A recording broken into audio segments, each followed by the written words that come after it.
She gonna die.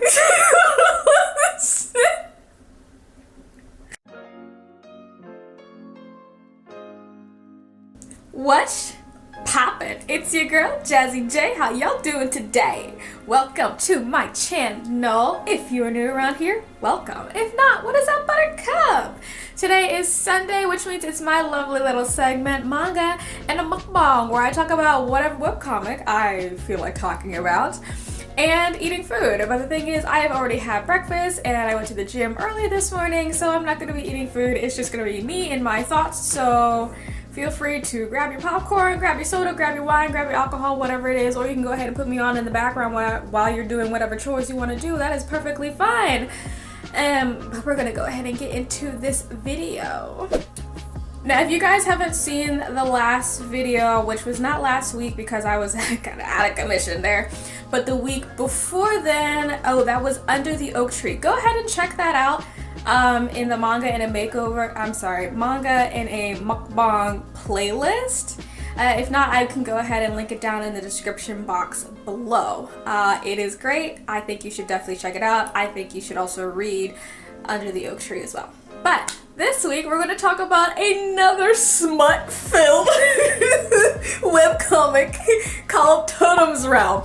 Now, here's the thing that I did not realize until like the last 2 weeks or so. This is strictly for people who are like 18 and up, but there are the censored versions of these webcomics, and then there are the uncensored versions of these webcomics. So, if you're in for something a little bit more smut-filled, wink wink hint hint,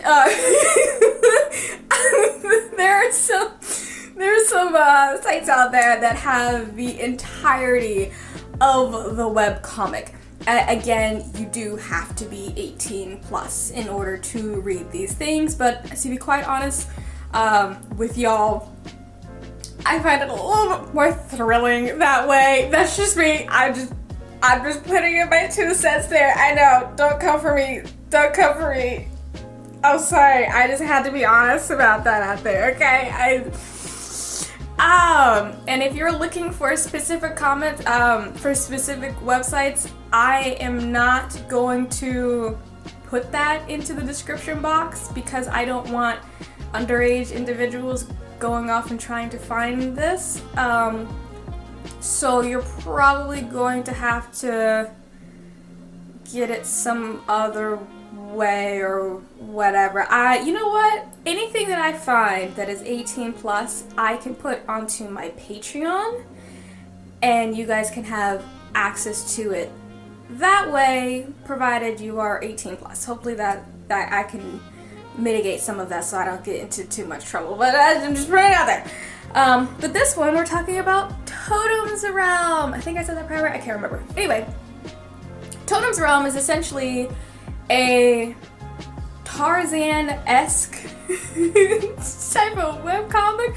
So the main character, her name is Sera, has been summoned. She works, she lives in Japan, or is it Korea? She lives in East Asia somewhere in a modern day society.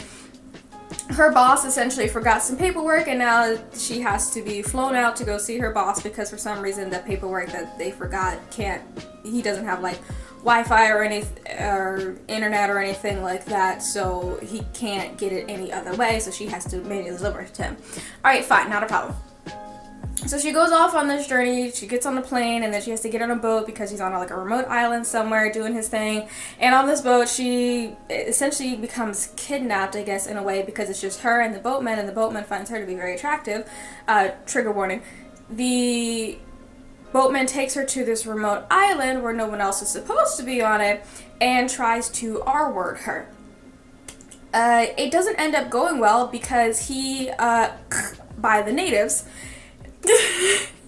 and thus it then begins the journey of Sera trying to survive this jungle, quote-unquote, primitive world, I guess you could say, and trying to escape because it seems like it's not so much she's on a remote island anymore as much as it is she jumped through time periods, if that makes sense, because even when she is able to have conversations with the natives, and she tries to bring up like the beach and the fact that she came by boat and trying to get off, and they're like, we have no idea what you're talking about. She's like, what are you talking about? The beach was that way, I just came from the beach. And they're like, yeah, no, there's nothing over that way. And another thing that kind of like, when as I was reading again the second time, that I noticed, there is no way possible that this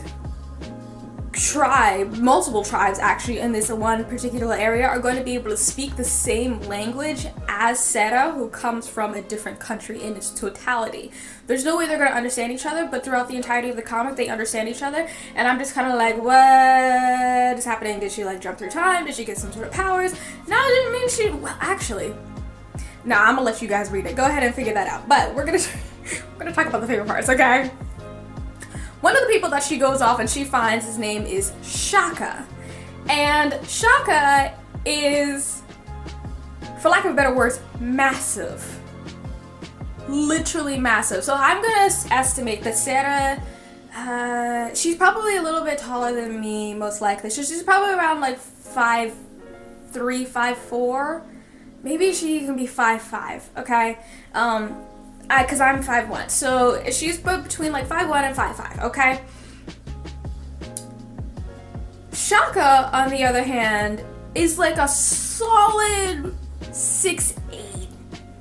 6'8" to like 7 feet tall. The man is humongous. And it's not just him either, like every single person, every single individual within that tribe, especially the men, are literal giants. And I'm just like, the height disparity, that proportion, if I can find a picture of them just like side by side, and you'd be like, oh, I'm sorry, what? That's wow, okay. How does that work?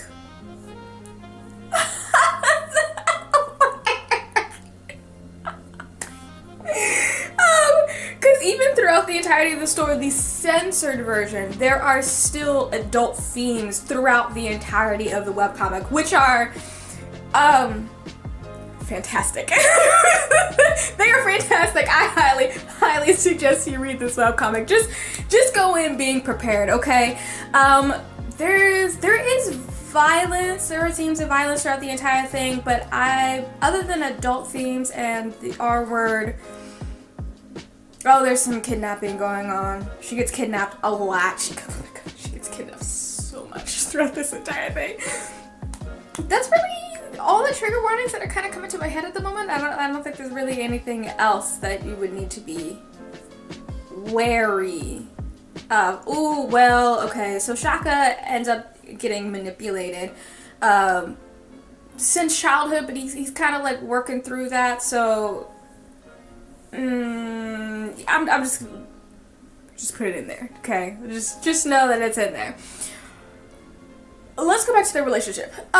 So essentially, one of the things that I find to be very funny, I guess, about the webcomic is the fact that even though Shaka is a fully grown man and he is of age, because he was essentially ostracized from everybody else, he was, okay, you really have to read the webcomic to kind of get the gist of everything, but long story short, he doesn't know how to do the freaky deaky, the hanky panky. He doesn't know how to do that because nobody taught it to him. So this is literally a fully grown man knowing absolutely nothing about the baby making, okay? And it's kind of hilarious because Sarah ends up teaching him about it. And then he kind of becomes a little bit obsessed with it, more specifically with Sarah in and of herself, but because she ends up becoming obsessed with the whole thing in totality. And it's quite interesting seeing a both fictional, but seeing a man that is a solid 6'8" being with a woman who was like 5'4", 5'3". because literally when I was going through my head, I was like, she gonna die.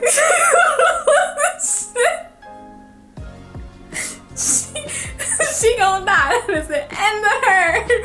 No more. Oh my god.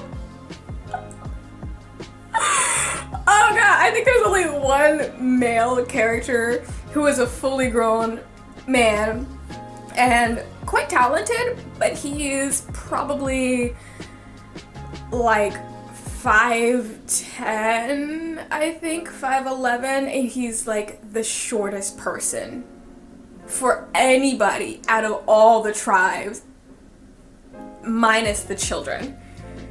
He's the shortest, and I'm like, you got like 4 or 5 tribes of nothing but giraffes? Is that what we're doing here? Okay. I will say though, this story has terrible depictions of Native individuals, so please really do take this as a fantasy. Do not take this as historical. I don't think anyone's going to take it as historical content or anything like that. And I've read through some of the comments that other people have left as well, and I have seen that this story in and of itself is an issue, and I think it is a Korean comic. I think the person who was a mangaka, the artist essentially, is Korean. That being said, since Korea is such a homogenous society, if they really have not gone out and been around Native tribes, they're only going to have their own depiction of Native tribes, which if it's coming from the media, is probably not going to be that great. So please do keep that in mind when you are reading this. It is a webcomic that is still going on. I think they're getting close to 100 chapters now. The chapters aren't terribly long. You can read it on Manta, but Manta, I think you have like a few chapters that are free every 24 hours, and then after that you have to pay for the chapters. Or again, you can also find those things online. It's hilarious. It is a hilarious read. I will say, oh, right, art quality. The art is beautiful. Shaka is a very beautiful man. He's got, well, they all have long hair. Like nobody in any tribe cuts their hair short, except for anybody who just doesn't have hair at all. But that's not really a case there. But they're all very beautiful, very toned, darker skinned individuals. I don't want to say dark skinned. They're darker compared to Sarah, but I guess to me, they might be a little bit lighter than me. I don't know. It doesn't really matter, I guess. I say it's worth a read. I say if it's me if you want to read the regular version, then you can find that literally anywhere and everywhere. If you want to read the uncensored version, you're going to have to do a little bit of digging to find that. And the same could be said for Under the Oak Tree and some other webcomics out there as well. Highlights. Everything about the story is fantastic. Eventually it does get to the point where Sarah and Shaka learn about what happens with Shaka's past, and his mother used to be the chief, and then one of the other individuals killed his mother, and then they literally trapped him and kept him tied up with a rope and physically beat him. He goes through and learns all of that. Then there is the Great Kudu, which I guess it's like a god or an entity of some sorts that is trying to take over the natives that live there, but ends up using Sarah to some point to try to get to the natives because the Kudu wants to leave the area. It's kind of weird. Everything is still ongoing and whatnot. I'm kind of waiting until, I think season 1 is finished, so I'm waiting until season 2 is finished, and then I'm just gonna like binge the whole thing through and take a good solid read. I believe you could get it done in like a solid 2 days. I really think you could do that. Yeah, you're in for a ride. Okay, you're in for a ride. But that's really it. If you have read this webcomic before, I'm very curious to know what your thoughts are on the webcomic. Did you read the censored version? Did you read the uncensored version? If you did read the uncensored version, please don't put that into the comments down below. Try to use very vague words. Maybe just don't talk about the uncensored version at all. What did you like about the webcomic? What did you not like about the webcomic? Do you think it's a worthwhile read? I would like to know. What would you like me to talk about next? I mean, I've been reading webcomics left and right, so I mean, I have like a whole arsenal just kind of lined up, ready to go. But yeah, I mean, again, go ahead and check out my Patreon. At some point, I will be getting some Sims content up there as well. I have to figure out how to do all that with the uncensored Sims play, and ooh, you know what I can do? I think I can figure out a way. Ooh, can I? I don't know. I have to figure it out. I have to figure it out. But yeah, I think that's really all I have for this video. If you like this video, go ahead and leave me a thumbs up. Go ahead and hit that bell notification so that you know when I post another video. Subscribe to the channel because I love to have more subscribers and I love to see that the channel is steadily growing. It made my heart swell when I saw that 36 people who watched my last video. I know for some people out there that's not a lot of people, but for me, I think that was a great accomplishment. So, yay! Thank you everybody, even if you didn't watch all the way through, yay! Appreciate that. I will figure out what webcomic I'm going to be talking about next week. I am not quite sure just yet, alright? But if not, go ahead and find me on Twitter, IG, Twitch, Patreon, of course on here. Is that all I'm on? I might actually finish my Facebook page. I might not. Who knows at this point, okay? But that is all I have. And until then, I will see you guys later. Bye!